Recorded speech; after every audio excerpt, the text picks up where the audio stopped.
A very good morning to you. Welcome to Motivation Monday, where we bring you challenging conversations and inspiring stories. Now, today's conversation is both a challenging one and a story that inspires.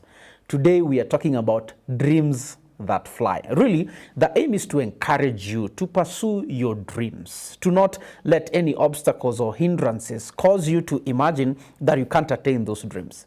But it is also the story of a lady that has pursued a career in a male-dominated field. Today, I have the privilege of sitting down with Artha Kimani, and we are having a conversation about her journey in aviation. She's the head of mentorship in Girls in Aviation Africa. And as she will let us know, she's a licensed, I think, pilot. But I think there's language they use there that I am not so conversant with. And so, please, let's just get right into it. Artha, karibu. Asante sana. Yeah, it's good to have you on the show. Thank you for inviting me. I'm excited. Yeah. So, as usual, I like for people to reintroduce themselves to the audience. You know, there are details you can add that I may not be able to add. So please introduce yourself to our audience. Okay, so my name is Artha Kimani. Those are two of my 5 names. We'd love to hear the other names. Do we have all the entire episode? Yeah. Okay, so my full 5 names: Artha Dinah Musibulu Jerry Kimani. Yes. Yeah. All right. But usually Artha Kimani is easier to remember. And so I'm born again. So I always say, first of all, I'm a child of God. What else? I'm a daughter, a niece to many. Pretty much grew up in a village. I feel like a village is the best way to describe how I grew up.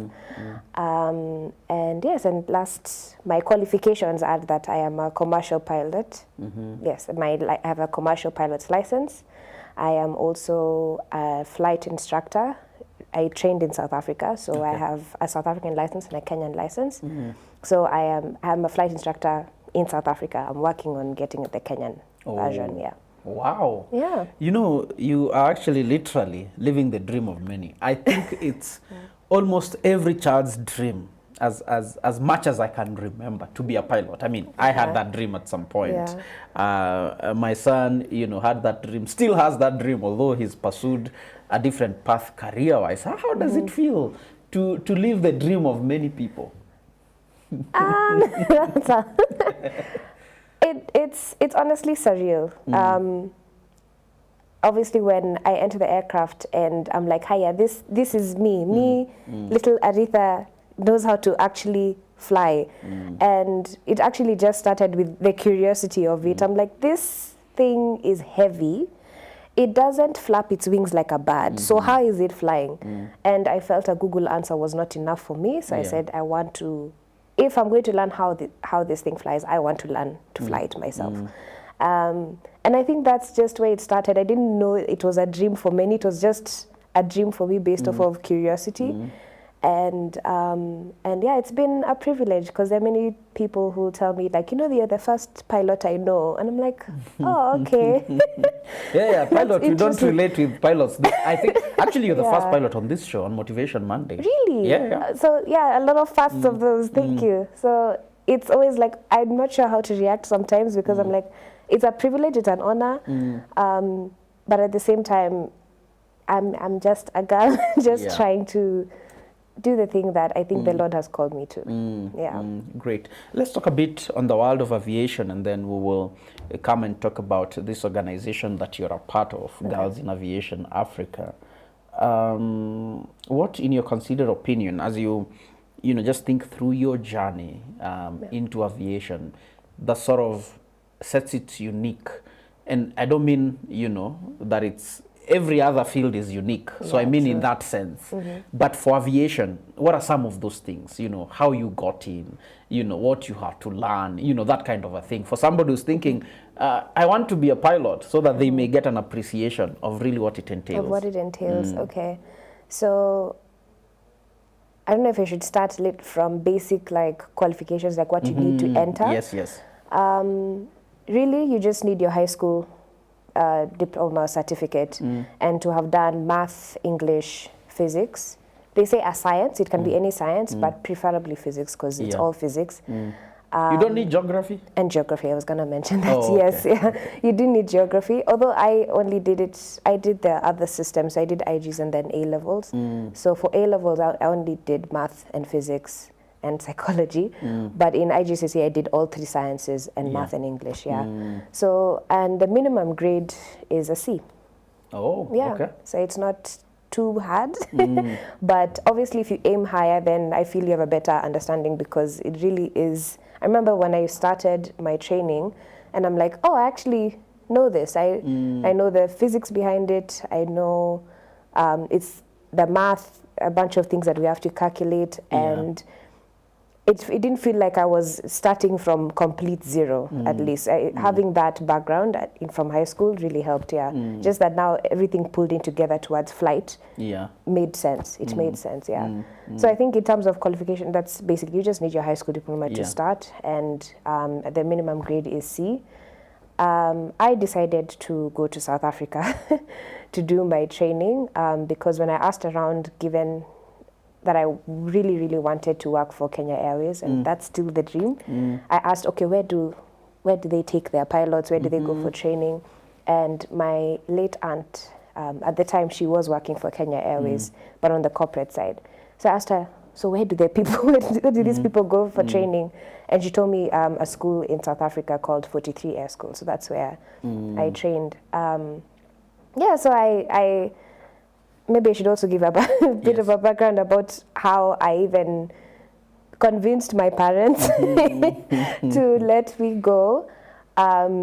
I first mentioned that I wanted to be a pilot at 16, and I mentioned it in a parent-teacher meeting after very, very bad mock results. And me, along with my class, we had done very badly. But so finally, teacher asked me, okay, what do you want to be? I said, I want to be a pilot. And she laughed. She really laughed like I've told a punchline. And she just told me, that's just a glorified driver.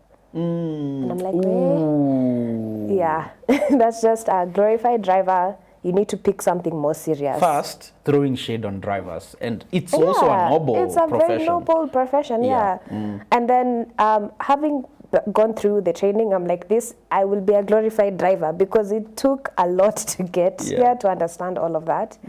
But yeah, so she told me to pick something more serious. So I said, okay. She's like, what are your strong subjects? Math and physics. So look into engineering. So for 2 years now, between IGCSE and A-level, I kept saying I wanted to be a mechatronics engineer. So I wanted something complicated that people didn't understand. Like mechatronics. Like mechatronics. Is it mechanical? Is it electronics? It's both. And so I focused on that. So that's why I picked my A-level subjects more aligned to that. So math and physics were my big ones. But unfortunately, around that time, my aunt passed away. So I had 2 aunts, my mom's sisters. Unfortunately, now both had passed away. But at that time, it was the one who follows mom. She passed away, and she was like a mentor to me.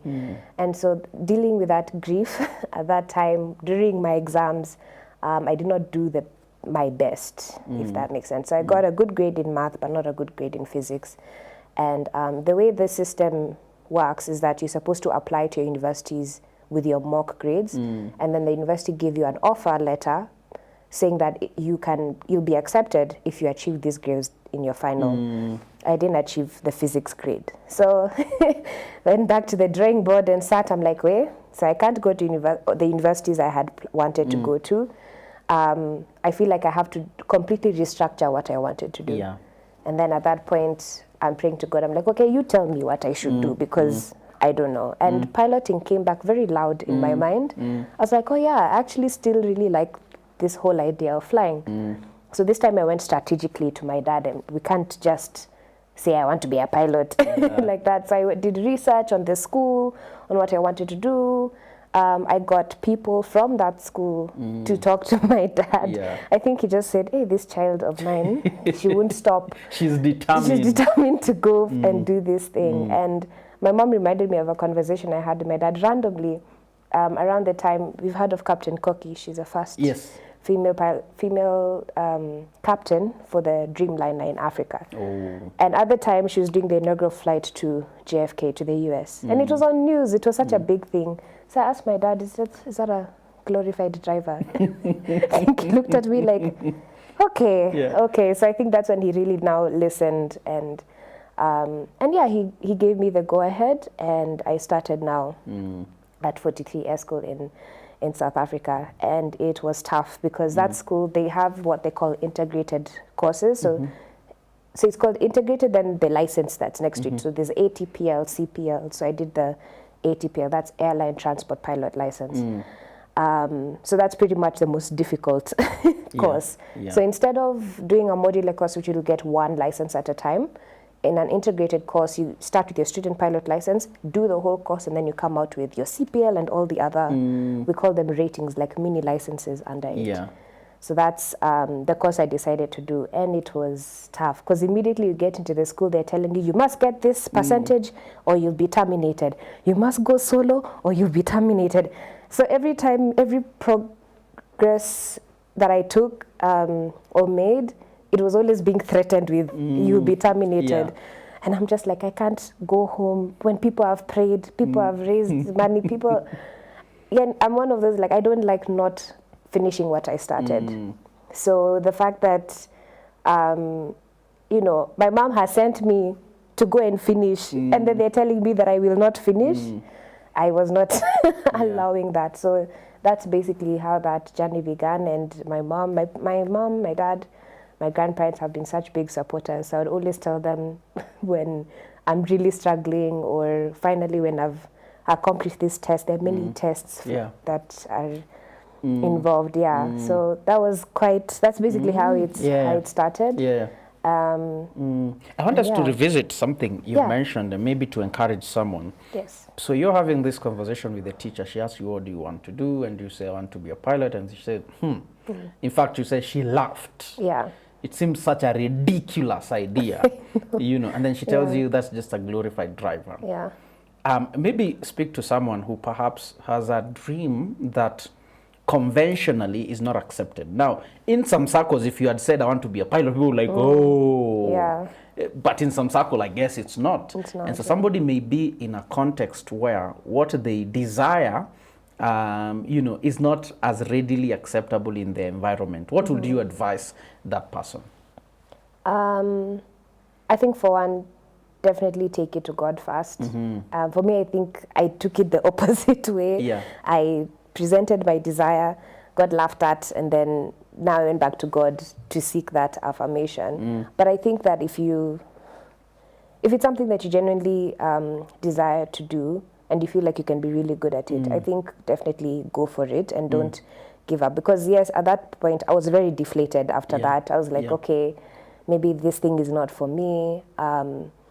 And I just took her idea and ran with it, and it didn't go very far. So a lot of the time, whatever that's been put in your heart, and it's just ringing in your mind, I think definitely give it that chance.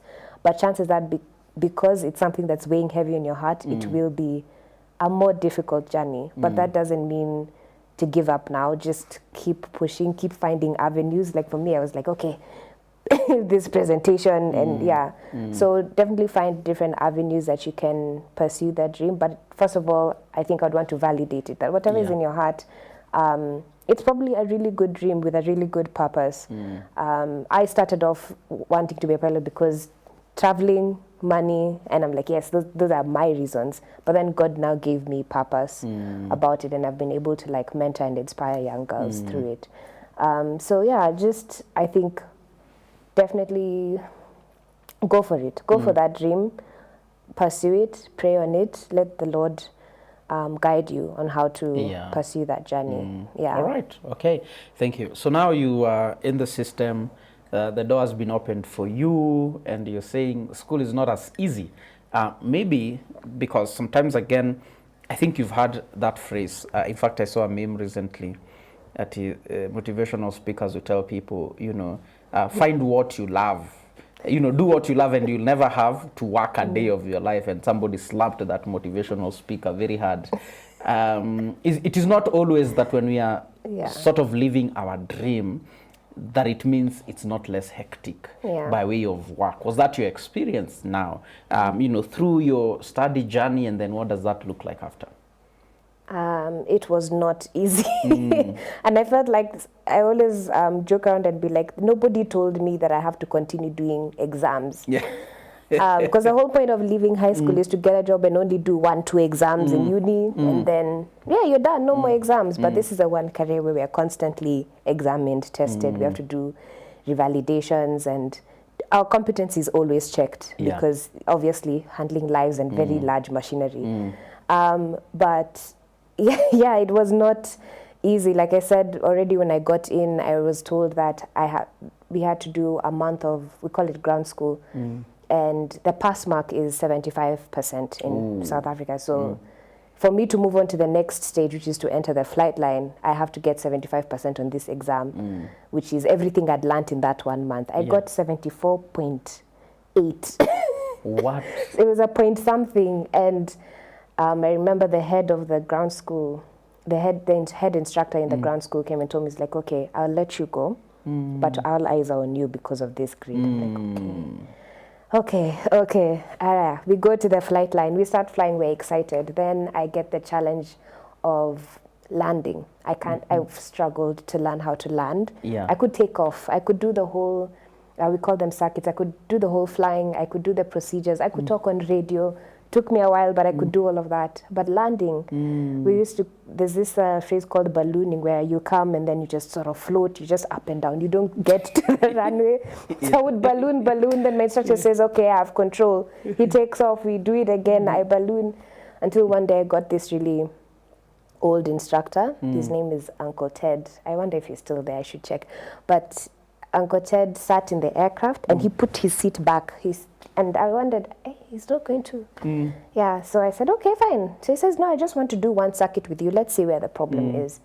I do one circuit, I come in for landing, and I do the hardest landing I have ever done. It was so hard that I hit my head on the roof. He got displaced, and shame, he's such an old man. I almost thought I broke him or something. And then I thought, this is it. I'm being kicked out. I'm the worst pilot ever. Yeah. I park the aircraft. He doesn't say anything. Then I park every shut down. He says, we just got a bit of a bumpy landing, but you're okay. We can see what to do. So then now the next flight, he now tells me what to look for. So my problem was that I was focused, a very weird phrase, I'm focusing too much on the runway. And actually I'm supposed to use my peripheral vision to judge height. So a lot of complicated physics stuff, but basically I just needed to change where I was looking, and I was able to land, and I went solo. And even that solo, in the school there's a 25-hour cut-off mark. So in 25 flight hours, if you've not gone solo, again, you're terminated. I went solo at 24 point. Almost just in the nick of time. Yes, so 24 point something, I went solo. And my journey in my training has just been like that of, I move, get to a point of getting stuck.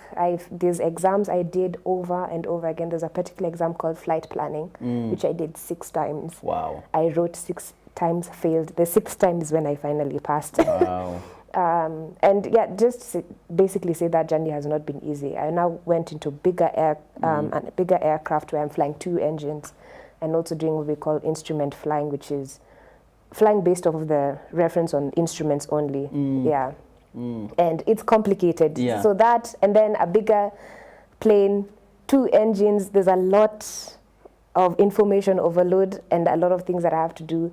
And I remember there's a time that I was flying, and my instructor, they have to teach us emergency situations, so he failed an engine.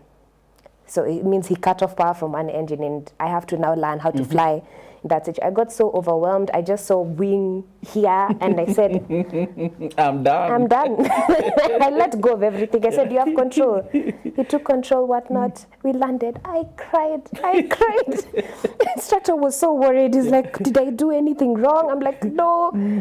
I'm just overwhelmed. And yes, but again, overcame. The next flight was absolutely amazing. I managed to control that engine and come in for a safe landing and all of that. So those are just some of the few hurdles I went through. But yeah, I definitely failed exams. I had landed planes very badly. I panicked, I cried. But believe it or not, that's normal. Yeah. That's normal in every other, especially I think because us, we are more expressive with our emotions and how frustrated we are. But I do believe the guys also went through the same like pressures and frustrations. And yeah, coming back to Kenya now during my conversion, most people tell me, conversion will only take maybe 3 months. Mine took 8. So, and conversion, you mean you've gotten a license from SA? Yes. Now you're converting it to be acceptable in Kenya? Yes. Okay. Essentially, yeah. So that would make me hold, with the privileges I have of my South African license, I'm basically telling the Kenyan government that I would like the same, but Kenyan license. Yeah. So yeah, I just had to do a few more extra flight hours and tests, and then I got my Kenyan license. But that process took so long for me. Planes not being available. Now I'm coming to Kenya. Just things are very different and a lot slower. But it just took long. Mara, the aircraft. So there are fewer aircrafts here. So the aircraft that I flew in South Africa, there's only maybe like 3 in Wilson Airport of that kind, and my school had 1, of which at the time was in maintenance, and it was in maintenance for like 2 months. So I'm there going back to KC, and I'm just like, please give me an extension because the aircraft is not there. It's the only one that's there at the moment.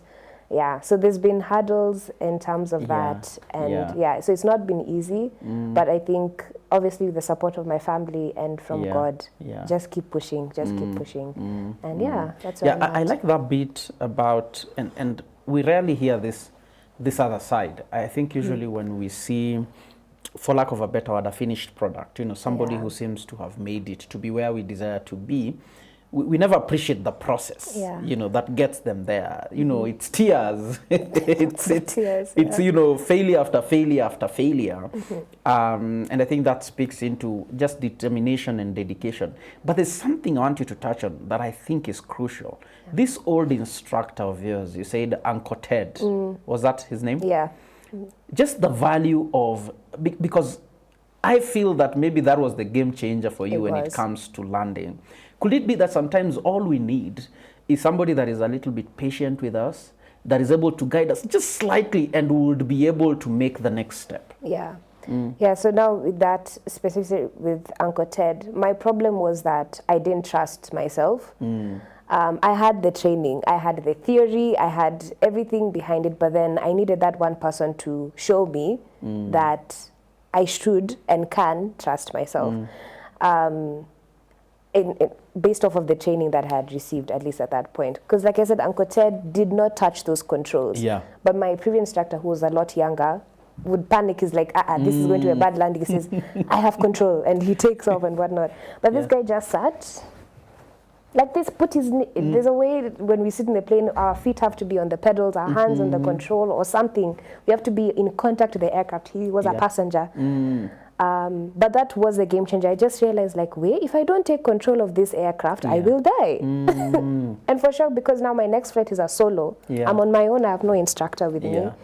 So it was just learning at that moment that I need to trust myself. I need to take control, and trust that I had the training. I had the training. I had the theory.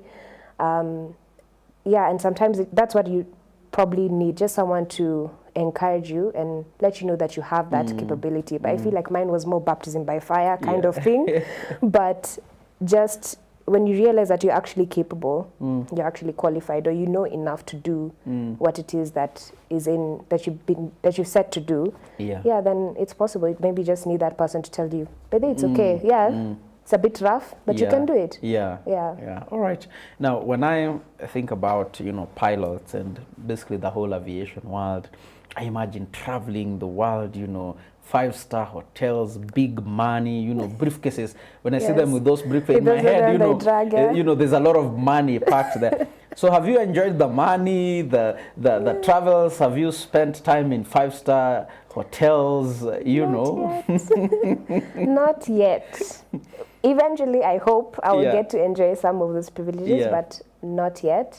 But I've enjoyed other things, if that makes sense. I enjoyed the flying. I've also gotten the opportunity. So again, my CPL alone actually doesn't really get me much. I have to get ratings, especially on aircrafts that a lot of companies fly. So there's a particular plane called a Cessna Caravan, which is what a lot of charter airlines in Kenya and East Africa, even Southern Africa, but East Africa fly. So if you think of Safari Link, there's the two small, it's a slightly smaller aircraft. It's like a 12-seater, beautiful aircraft. It's like your, which is this car, the one that you use in the national park, like those Land Cruisers. It's one of those that it can go anywhere. Yeah. It can land anywhere. It Yeah. can handle a lot of kind of terrain. So that's what that kind of aircraft is. So I got a rating in that, and I did it in Juba. I did the flying of it in Juba, from Juba. And it was, I got to sleep in, yes, a 5-star hotel, the best that Juba can give. Nairobi has better hotels, but yeah. And I got to, I almost, but I didn't get to. I would have gotten some dollars as a tip, because apparently passengers are very generous like that. Really? Yes. So they get to tip. I did a flight I flew some cargo to one of these 2 villages in Juba, but the village is run by a UN, one of these UN companies. And we delivered food. It was medication and food. So after delivering and signing the papers and all of that, one of them, he didn't speak English, but he was just, as a way to say thank you, he gave me some of like the juices that they have. I felt so like appreciated in that moment. But yeah, I've enjoyed things like, just for me, the experience is really worth it. It's really worth it. I also flew into a village where it was just mothers and children, and they were so shocked to see me. They were like, I said there could have been like 500 kids. Every time I move around the aircraft, they move around with me, move around back. Yeah. And I wondered, and I think they speak Arabic and another language, I'm not quite sure. And someone had to translate for me and be like, they're just so amazed by it. So I think those are the privileges I'm enjoying for now, just inspiring and showing people like, that's, that it's possible, and it's possible to see a female pilot, actually like aviating an aircraft. But hopefully soon, hopefully very soon, because now I'm still in the process of applying for jobs and all of that. So hopefully soon I will get to experience the money and all of that. But I'm really trying to position myself to enjoy now, because this is, for me, the beginning part of my career has been, I think, more fun, because I hear once you get to the airline, which is not bad, it's more routine. It's you're flying, you're flying maybe to Uganda or South Africa. It's a very routine, your everyday flights are very routine, but then in the training aspect, every day is different, every challenge is different. All right. And are there many women in, I know you'd mentioned Captain Koki, are there many women in aviation? I feel there are more now, but it's still a huge difference. Worldwide, the percentage of female pilots is still 6%. Wow. Worldwide. Worldwide. So of the 100% pilots there are, only 6% are female. There are a lot more now. I've had the privilege of flying with female instructors, but all the times I've flown outside of training, it's only still with a man. So it's still, we're still significantly few, but there's more, there's been more. And actually that's pretty much the whole point of me joining GIA, is that we're trying to increase the number of female aviators. All right, and I would want us now to get into girls in aviation and what's that all about, but I want us to take a break first. Right. Well, we're talking about dreams that fly. Yes, I'm getting to hear the inspiring story of one Artha Kimani, who's a licensed pilot, a commercial pilot. Commercial pilot, yeah. Okay, I think that's it. This language, I left it when the dream did not fly. But thank God that we're able to have this conversation. So I want us to take a break, and then when we come back, we continue this conversation. But as we do that, let me just urge you, if you're able, consider donating to the work that we do here. You can do that through M-Pesa Pay Bill 316 and for account, just write your phone number. We take this break, and then when we come back, we continue with this amazing conversation.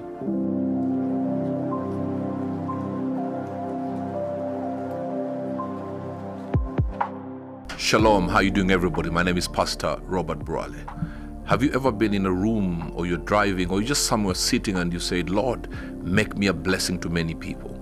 and you've not got into a place where you have been given crowds, well, there is a way you can be a blessing to people. I've had the privilege of coming to Family Media many times over the years. I have seen impact. I have had preachings.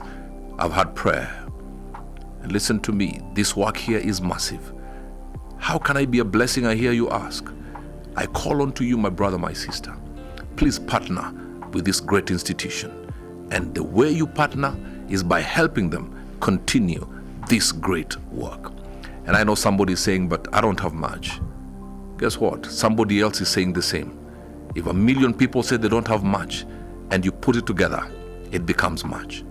And when the work of God is going on, it's not about how much you give. It's what is left when you give that matters. Today, I urge you from the bottom of my being, be a blessing and partner with Family Media. And your life will never be the same, because as lives are being changed, you have made it possible. And God is a God of blessing people. Anything you partner with is a prayer into the porticles of heaven. So the details are on the screen. Support, support, and support. God bless you.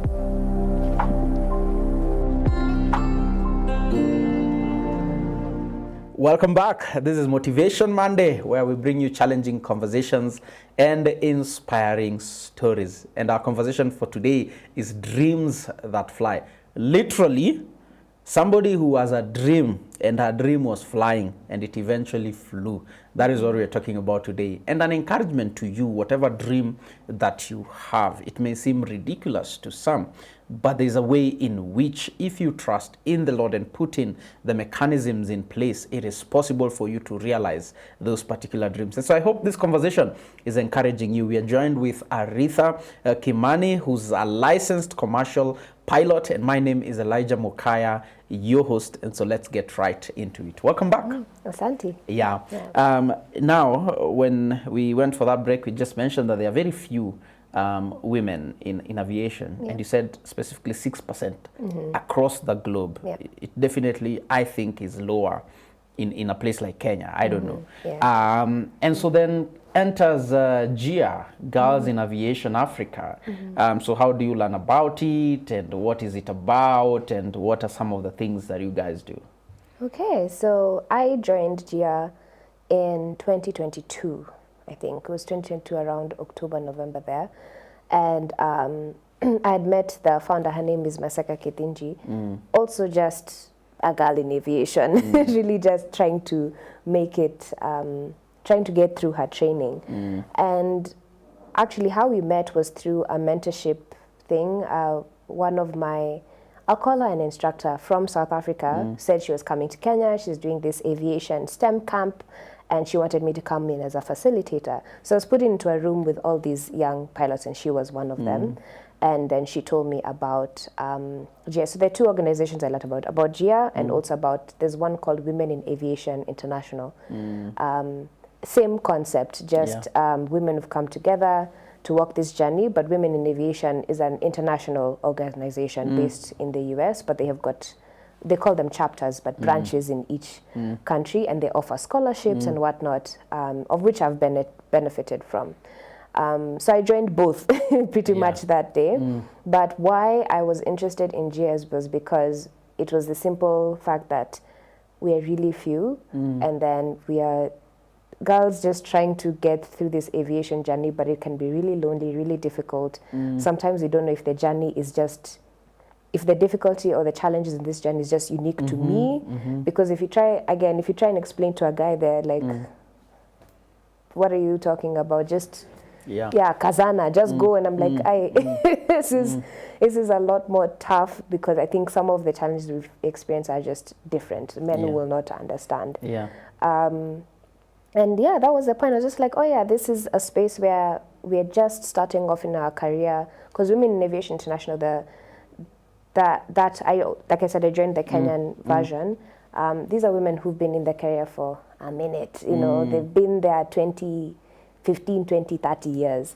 So they've established themselves. And some of the challenges they're facing now are very, very different from mine. That's true. And yeah, so sometimes you live and ask them, oh, like, what's the you know, conversion, like when I was doing my, what's the conversion process, and then I remember one had to really think like, hey, I can't even remember what what I needed. It's been such a long time. Yeah, but now you see, now if anyone comes, you know, from whatever country they trained in and come back, at least I have a more recent information. I've been through it more recently. And that was the point, that I can hold hands with someone who's going through this journey right now. So Girls in Aviation was pretty much that opportunity. So I joined, and then I saw a gap where their social media page, like I realized I would only post once in a while. And I was like, oh, you know what? I'm home. I have the time. Can I just join and help you guys out with that? And so I became the social media manager for about, I stopped in 2024 actually. Yeah, I did it for most part of 2024. Then towards the end, I handed over to another lovely lady. But I felt more of the burden of mentorships. There's no one really taking up that docket. And I've always loved the idea of mentoring. And so I just proposed a day like, yeah, can I take over this? She said, thank God. Thank God, take over this thing. But that's basically, okay, I would say that's basically the gist of why it started. And when I joined, it had only been about a year old. So now we are 4 years old. We recently celebrated 4 years. Wow. And it's been growing. Our network has been growing slowly. We've done amazing stuff. I think we've mentored. We normally do high school mentorships. Now we go to high schools and we mentor girls. And we tell them all about aviation because, like, fun fact, like my first pilot in real life that I saw in an airline that was female, I only experienced that in my training. I had never seen a female pilot. So I just imagined, like, maybe some girls don't consider this career because I've never seen anyone like them in uniform. So that was another reason why I really like this whole idea of mentoring, is that I can go wear my uniform and they see, oh yeah, this uniform actually looks like me. The person who's behind this uniform looks and talks and experiences things just like I do. And that's pretty much the reason why I do this and what GIA is for. So it's the mentorship out and also the sisterhood within. What I'm wondering though is, so supposing you go to a high school and, you know, girls are like, wow, this is something within my reach, you know. I see there are girls, there are ladies that have gone ahead of me and I can dream this.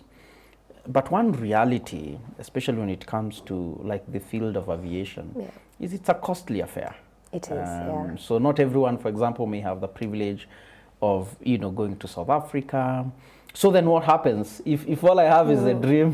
But now when I tell my parents, they laugh at me, not because the dream is ridiculous, but because the pocket. The pocket is just not matching.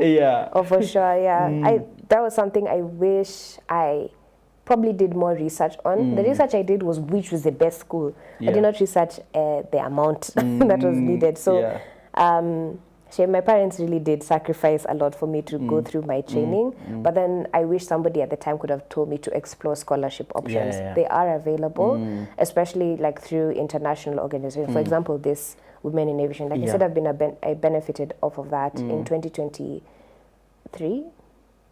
Was it? Or no, actually that same 2022 when I joined, I applied for a grant. They give grant scholarships, so they'll give you the money, but okay, why is a cloud organization of which other organizations give specific scholarship? So they can give like $3,000, $10,000, which is a lot of money, and all you have to do is write an essay and sell yourself. And so at that point in 2022, I feel like I was going through a lot at that time because I had a license and nowhere to go. I was like, you know what? It can't hurt. The worst they can say is no, or just not respond. So I wrote the essay. I basically said my story in short, what my dreams are, and I won. I won 2 grants actually, and that's what actually funded. Like I said, I'm a certified flight instructor in South Africa. That's what funded my training. Wow. So there's options. There's definitely options like scholarship. I've also been recently told that the military is an option. I know people don't hear military and they're like, hey, Jeshi, but They've got really awesome benefits, apparently. The training obviously is free. Obviously, yes, you're part of the army now, but you have your benefits, you still have a salary, housing benefits, insurance, all of that. And training is free, absolutely free. And then eventually, like when you've worked whatever, how many years you've agreed with the military, you'll be able to convert to a civilian license and continue your flight training. I mean, now continue with your career, and you didn't have to pay anything. So for sure, there's options, there's scholarships. I hear also that the government, it's very low key, but they do have like collaborations with other countries. So I know of a person who, through the government, applied for one of these kinds of scholarships where he trained in Hungary. Wow. Yeah. So again, didn't pay anything, was given an allowance. He's now fully certified, and have to check on him. But yes, he's now back, now trying to do the conversion part. But he didn't have to pay anything. Yeah. Also, So there are options. there are In fact, when I options. was in high school, I don't know if it's still there, KQ used to have a scholarship program. I think it was called Aviation. Aviation, yeah. I don't even know how to. What does it even mean? Is it still something that's there, or it's stopped? KQ doesn't do it anymore, and I really wished I had jumped onto that wave. But yeah, it's called an Aviation program. It just means from beginning to yeah. So they take you.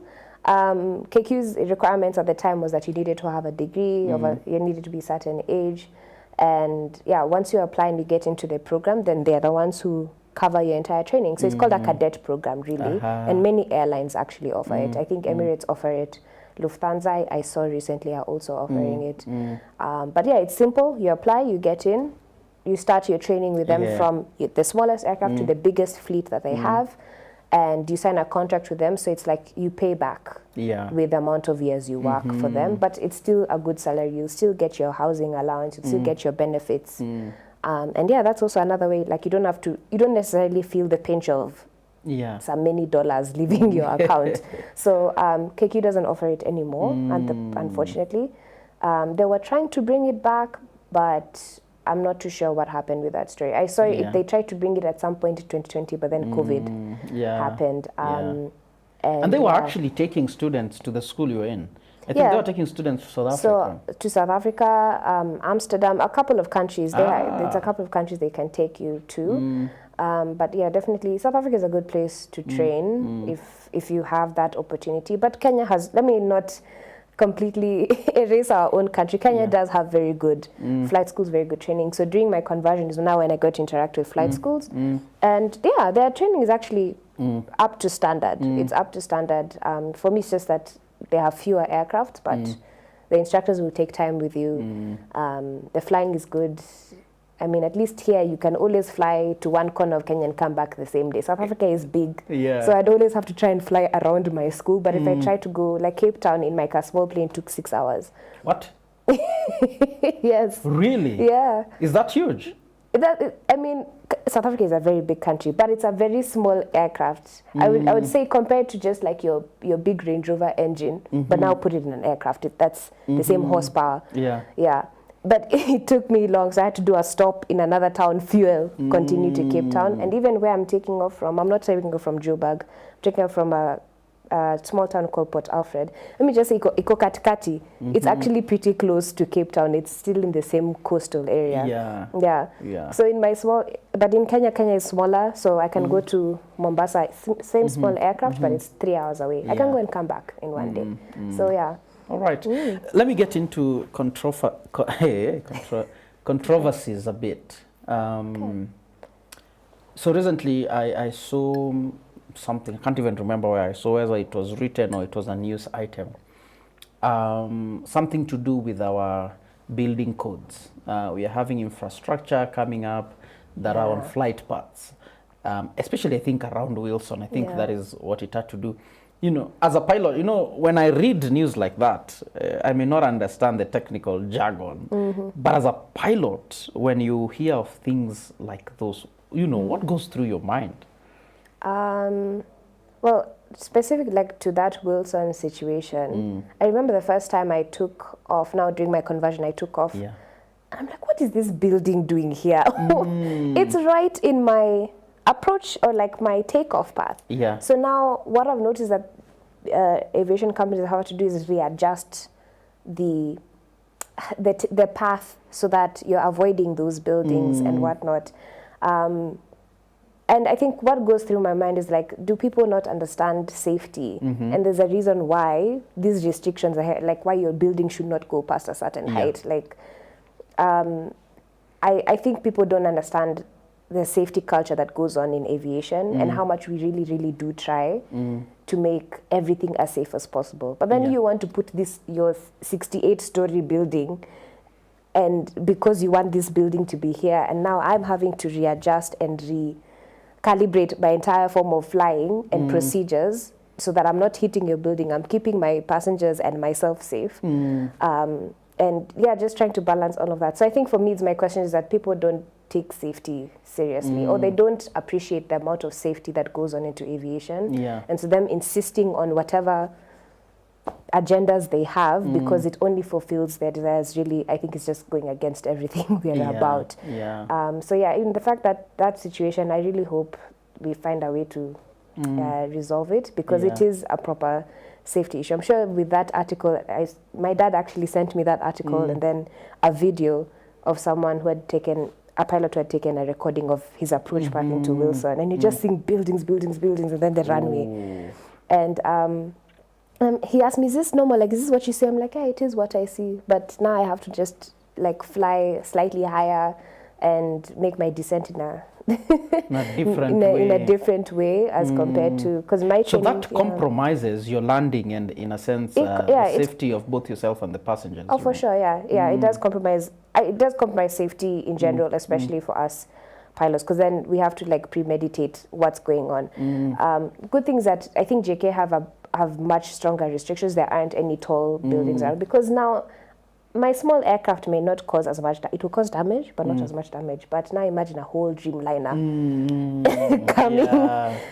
coming for this building. And I'm like, was it really worth it to build all of this? But yeah, I think if people could just consider the safety aspect and the reason why those restrictions are there, I think it will make our work a whole lot easier. But yeah, there's a lot of readjusting. I want us to finish on that topic of safety, then talk about growth as we get towards winding up. Some people, when they think about flying, they're thinking, hey, I will die. I will die. Oh gosh, How safe is flying? Pretty safe. And unfortunately, yes, we keep seeing these major accidents and how, deadly they are, and for sure, and because of that, because they're so aware of how deadly flying can be, there's an incredible amount of safety checks and safety, we call it a safety culture, that's in aviation. And for sure, like in the training school I was, like safety was such a thing. We'd have safety meetings every month to discuss, some of the incidences and accidents that could have happened that month.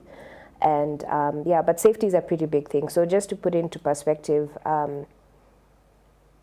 like when I'm going for my flight in my small aircraft, it's called a Cessna 172, I will do a pre-flight. That means I go around the aircraft, I'll check if everything is okay. I'll do another pre-flight inside the aircraft. I will start my procedures, I will do my procedures, I will check again with a checklist. Before I take off, I have checklist upon checklist. There are just a lot of things I'm triple, double checking to make sure that everything flows smoothly. And to be honest, because of the amount, and it's not just me as a pilot checking.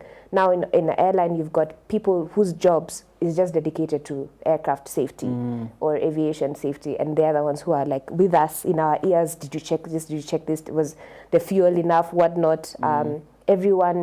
Safety is everyone's responsibility. That's what they say. Safety is everyone's responsibility.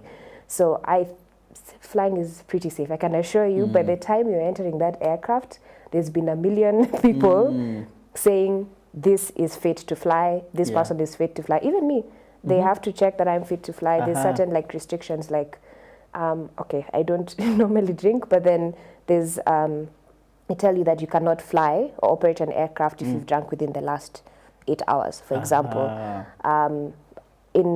For my license, there's something called a medical certificate, where basically a doctor has to deem me fit to fly.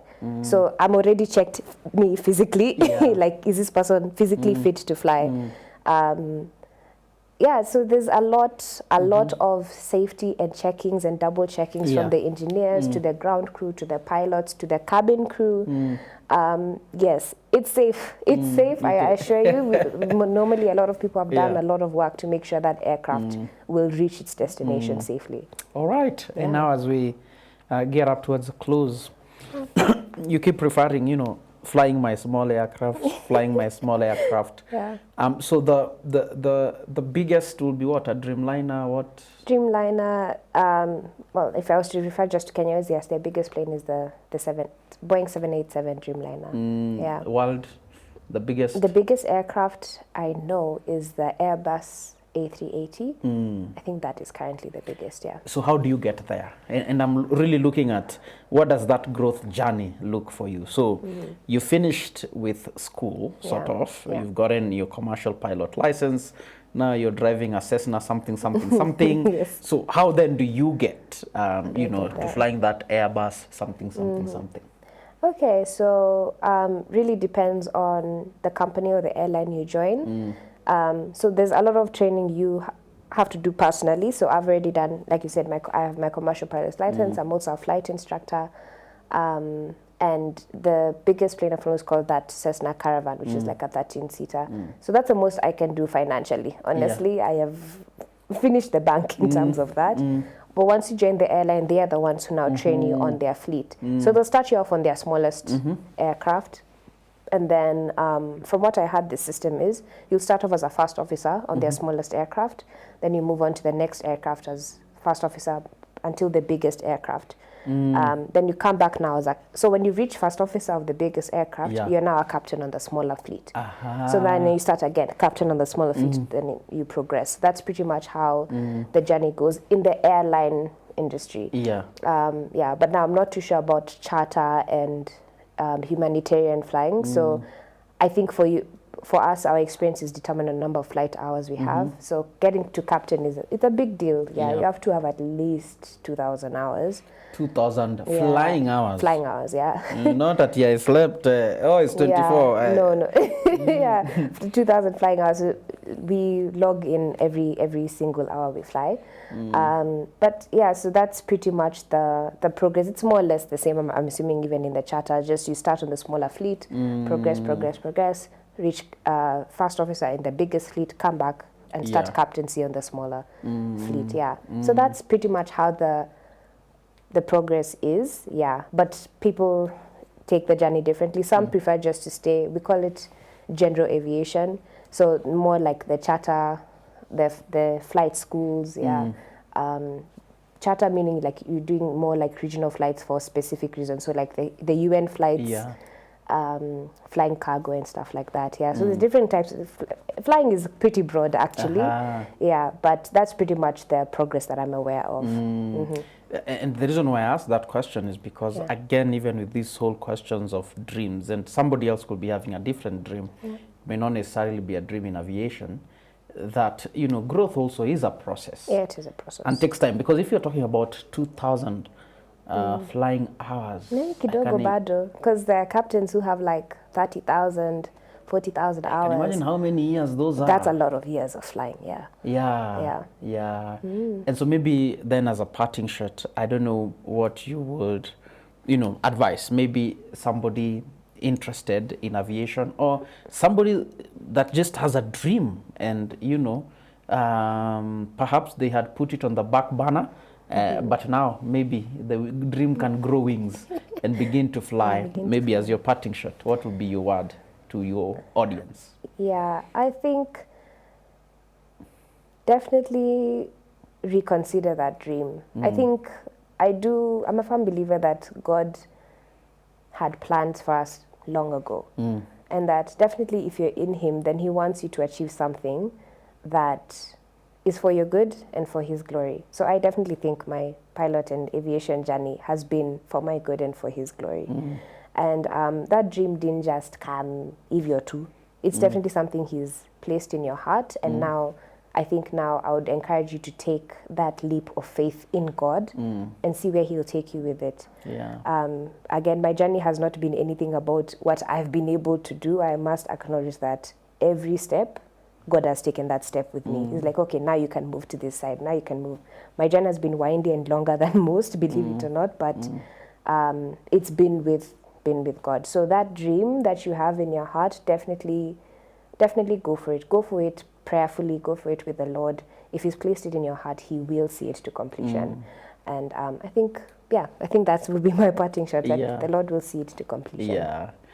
Anyway, any girl that would like maybe to get in touch with Girls in Aviation Africa, how do they do that?